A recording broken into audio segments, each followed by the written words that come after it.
नमस्कार दोस्तों, आप सभी का स्वागत है आपके अपने YouTube चैनल ऑनलाइन शिक्षण पर। जितने भी अभ्यर्थी शिक्षक या शिक्षिकाएं बनने की चाह रखते हैं या राह देख रहे हैं कि कब कोई वैकेंसी आए, तो उनके लिए अब एक गुड न्यूज़ है। दोस्तों, बहुत ही जल्द आने वाले 1 से 1.5 महीने के भीतर ही आपको DSSB की नई टीचर वैकेंसी देखने को मिलेगी। और खासकर यहाँ पर हम बात करेंगे पीआरटी के लिए, प्राइमरी टीचर की वैकेंसी के लिए।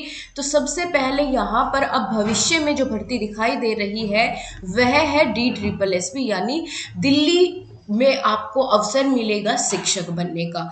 अब दोस्तों, बड़ी बात यहाँ पर यह है कि भैया कितनी वैकेंसी आएगी, है ना, सिलेबस क्या होगा, निगेटिव मार्किंग होती है इसमें या नहीं होती है, क्या केवीएस की तरह यहाँ भी इंटरव्यू होगा और एग्जाम कब तक हो सकता है, ये पूरी जानकारी, कितने कौन से पार्ट में पासिंग मार्क्स लाने ज़रूरी है कि आपका एग्जाम क्लियर माना जाए, तो ये सारी ही इंफॉर्मेशन हम इस वीडियो में शेयर करेंगे। आप सभी लोग अगर चैनल पर नए हो तो एक बार चैनल को सब्सक्राइब कर बेल आइकन का बटन जरूर प्रेस कर लीजिए। तो चलिए दोस्तों, शुरुआत करते हैं आज की अपनी इस वीडियो की।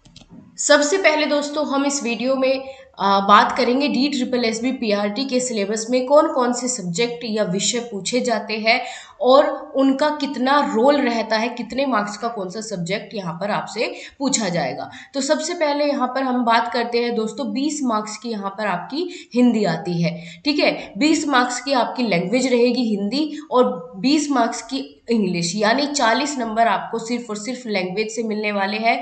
तो यानी अच्छा खासा रोल यहाँ पर आपकी दोनों लैंग्वेजेस का है, 20-20 मार्क्स। मैथ्स भी आपका 20 मार्क्स का होगा और रीजनिंग भी 20 मार्क्स की। इसके अलावा जीएस और करंट अफेयर मिला करके 20 नंबर के। बस सिर्फ इतना सा है आपका ये सिलेबस। इसके अलावा दोस्तों, इसके अलावा आपको यहाँ पर, ये तो हो गया पार्ट 1 का। अब पार्ट 2 में आता है इसमें सीडीपी, जिसको हम कहते हैं पेडागोजी, जो कि आप यहाँ पर देख पाएंगे। ये आपका रहता है 100 मार्क्स का। ठीक है, 100 नंबर का तो आपका पार्ट 1, जो कि मैंने आपको बताया कौन कौन से सब्जेक्ट है पार्ट 1 में, है ना। 100 नंबर के तो वे हो गए। इसके अलावा 100 नंबर का आपका रहेगा केवल और केवल पेडागोजी। तो पेडागोजी का रोल यहाँ पर बहुत बड़ा रहने वाला है। कुल मिला के 100 मार्क्स की पेडागोजी 100 क्वेश्चन आपके यहाँ पर देखने को मिलेंगे। तो कुल मिला के आपका 200 नंबर का पेपर हो गया। अब यहाँ पर हम दोस्तों बात कर लेते हैं साथ के साथ कि नेगेटिव मार्किंग होती है या नहीं होती है। तो बिल्कुल यहाँ पर आपको नेगेटिव मार्किंग होती है और 0.25 यानी 1/4 की यहाँ पर नेगेटिव मार्किंग आपके एग्जाम में होती है। अब ये तो हो गया कि भाई इससे तो ये हार्ड पड़ेगा केवीएस से। हाँ, लेकिन इसका लेवल थोड़ा उससे हाई होता है। लेकिन यहाँ पर आपको बात ये भी ध्यान में रखनी है कि इसमें केवीएस की तरह कोई इंटरव्यू नहीं होता है। यहाँ पर कोई इंटरव्यू नहीं है, बस आपका एक स्टेप आपको क्लियर करना है, वो है आपका रिटन एग्जाम। ठीक है, अब दोस्तों यहाँ पर हम बात कर लेते हैं कि क्या इस अलग अलग पार्ट में इसमें क्लियर करना जरूरी है, पास होना जरूरी है, कि जैसे पार्ट 1 में ये 5 सब्जेक्ट है ना, और पार्ट बी में आपका पेडागोजी है, क्या इसमें भी कोई पासिंग क्राइटेरिया है कि भाई इस सब्जेक्ट में इतने मार्क्स आने पड़ेंगे? तो बिल्कुल है। आपको पार्ट 1 में जितने भी आपको ऊपर मैंने सब्जेक्ट बताए, इनमें कुल मिला के आपके जो मार्क्स है वो 40% से अधिक होने चाहिए। तो ये यहाँ पर पार्ट 1 में अगर आपके 40% से अधिक है तभी आपका पार्ट 2 चेक किया जाएगा और पार्ट 2 में भी आपके 40% कम से कम होने जरूरी है।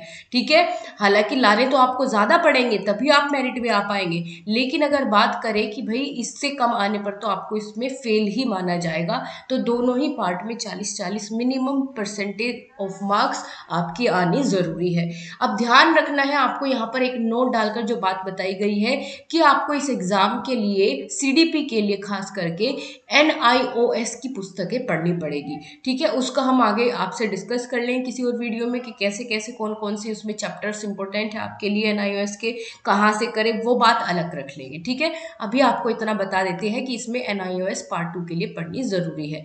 इंटरव्यू का मैंने आपको बता दिया, कोई इंटरव्यू नहीं है, नेगेटिव मार्किंग होगी और बाकी ये सारा आपका सिलेबस है। अब बात कर लेते हैं दोस्तों कि भैया पीआरटी की वैकेंसी लगभग कितनी आने वाली है। तो दोस्तों अभी कुछ दिनों पहले आपने देखा होगा वायरल हो रही थी एक DSSS की तरफ से एक लेटर। वो दोस्तों हालांकि RTI का जवाब उन्होंने दिया था, जिसमें उन्होंने कंफर्म किया था कि लगभग 3000 वैकेंसी अभी DSSS में खाली है। तो आप मिनिमम 3000 वैकेंसी तो यहाँ पर मान करके ही चलिए, और बहुत जल्दी आपको इसका नोटिफिकेशन भी देखने को मिल जाएगा, फटाफट एग्जाम हो जाएगा। और सुपर टेट से तो पहले यही वैकेंसी आपकी आनी है, तो आपके लिए बेहतर है कि आप पहले इसकी तैयारी करें। सुपर टेट के भरोसे अभी मत कहिए, क्योंकि शिक्षा मंत्री ने तो पहले ही कह दिया है कि भैया हमारे यहाँ तो शिक्षक और छात्रों का अनुपात जो है वो बराबर है। तो आप लोग उसके पीछे अभी मत भागिए, जो आपके सामने अवसर है उस अवसर को पहचान कर उसकी तैयारी में लग जाइए। आपको अगर और भी कोई डाउट इससे संबंधित है तो आप कमेंट सेक्शन में जरूर लिख भेजिएगा, उस पर आपको कोई ना कोई वीडियो जरूर मिल जाएगी। धन्यवाद आप सभी को।